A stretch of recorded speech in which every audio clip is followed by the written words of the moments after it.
There's a big storm in the Pacific. Hagupit has just intensified into a typhoon and may enter Philippine territory tomorrow.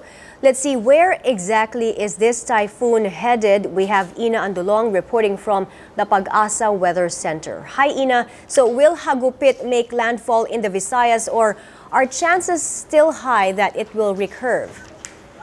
Right now, PAGASA is saying that there's 60% chance of Typhoon Hagupit, which will eventually be called Typhoon Ruby once it enters the Philippine area of responsibility.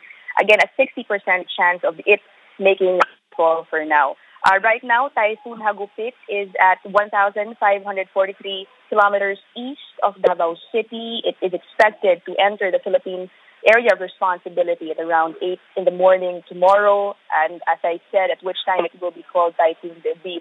Now, there are reports saying that Ruby or Hagupit could be as strong as Super Typhoon Yolanda. Just to give you a simple breakdown or a comparison, Ruby is expected to have maximum sustained winds of 160 kilometers per hour. Yolanda had 230 kilometers per hour of sustained winds.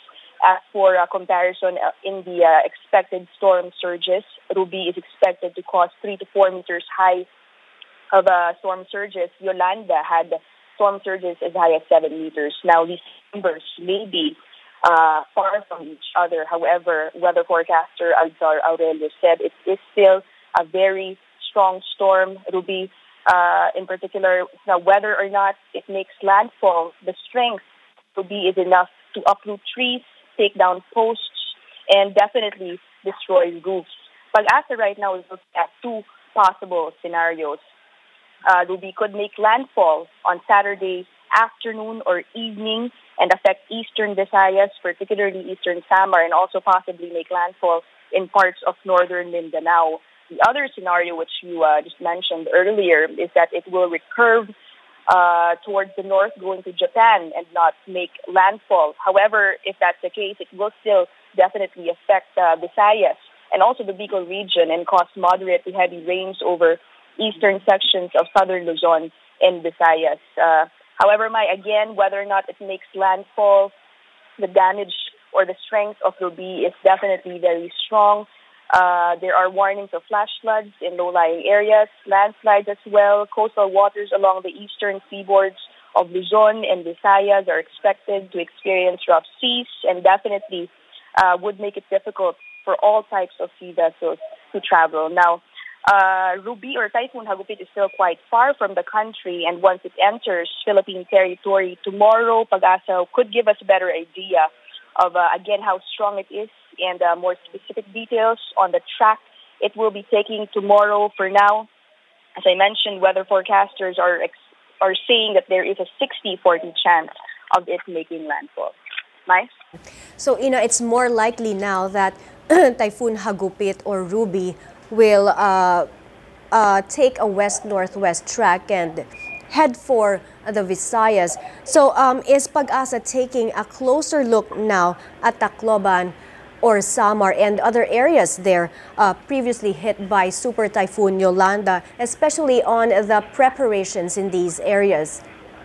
Yes, earlier we were trying to get some details. And again, on the likely track this Ruby or Hagupit will be taking tomorrow. However, the Alzar Aurelio, the weather forecaster who spoke earlier, was careful not to identify specifics.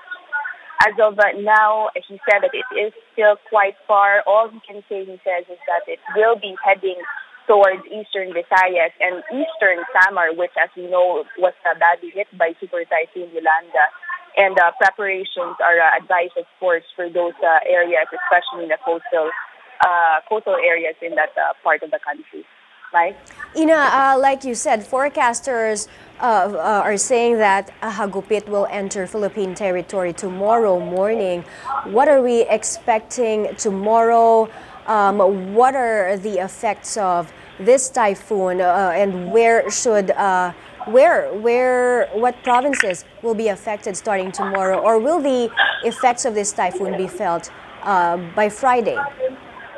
Yes, by Friday, it is expected to move closer to eastern Visayas. And I mentioned whether or not it makes landfall, definitely Ruby will be bringing with it strong winds and heavy rains again, eastern Visayas, and also parts of northern Mindanao, possibly the Cagayan area. That's what we have so far. All right, thank you. Ina Andolong reporting to us from the PAGASA Weather Center.